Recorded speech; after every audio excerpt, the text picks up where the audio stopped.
Yo, Anthony Davis proves once again that the Lakers are an elite basketball team. Okay, they always have been. They've been one of the top candidates for a championship. Okay, they've been a title contender. And Anthony Davis had 22 points by half, finished with 42 points. Okay, proving the superstar that he is. This is why when you add another superstar like LeBron James, that gives them arguably two of the top five best players in the game. And they're supposed to win the championship when you have two of the top five best players in the world on one team. Okay? But take that off for a minute. Let's just say LeBron James is not on this Lakers team. The Lakers are still a playoff contending team. If you add another superstar, they're a championship contending team. And no different from having LeBron James as that superstar compared to another guy as that superstar. All right? So this just goes to show you when you have top talent on the My nigga.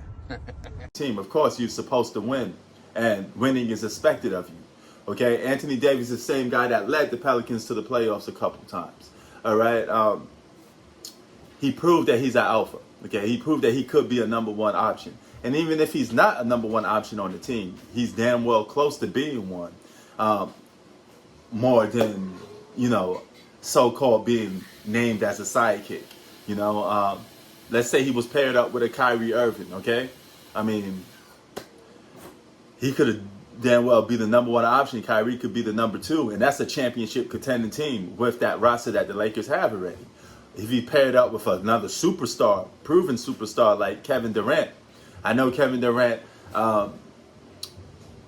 did questionable choices, but one thing Kevin Durant was always, and that was a superstar, okay?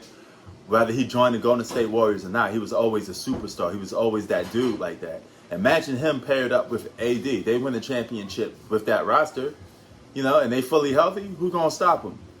So it just goes to show you that, the Lakers are stacked and they beat a championship or an elite contending team in the Phoenix Suns. But don't get it twisted. Records are just a record. A regular season team is just a regular season team. You could win 60 games in the regular season and come playoff time. So don't get so caught up with numbers. Lakers the narrative around it is that the Lakers won the championship by being the number 7 seed. And I know the media's game with this. I know some of you LeBron extremists with this. What your excuse going to be is, whoa, we won the championship and we're the 7th seed. You were never a true 7th seed, okay? You only got this record because of injuries. If you were fully healthy, you'd be a championship top 3 seeded team, period, okay?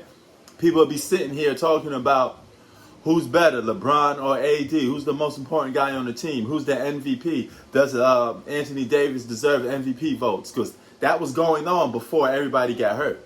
Period. All right? When you get another guy like that being even in the discussion of, hey, I think he's the best player on his team. I think he's an MVP candidate too, not just LeBron. That shows you that you have a superstar duo. Not an all-star and a superstar. Batman and Robin, you have two alphas, two number ones on one team, two top 5 players in the world. You can't be a top 5 player in the game and not be considered an alpha. Prince Sports out. Peace.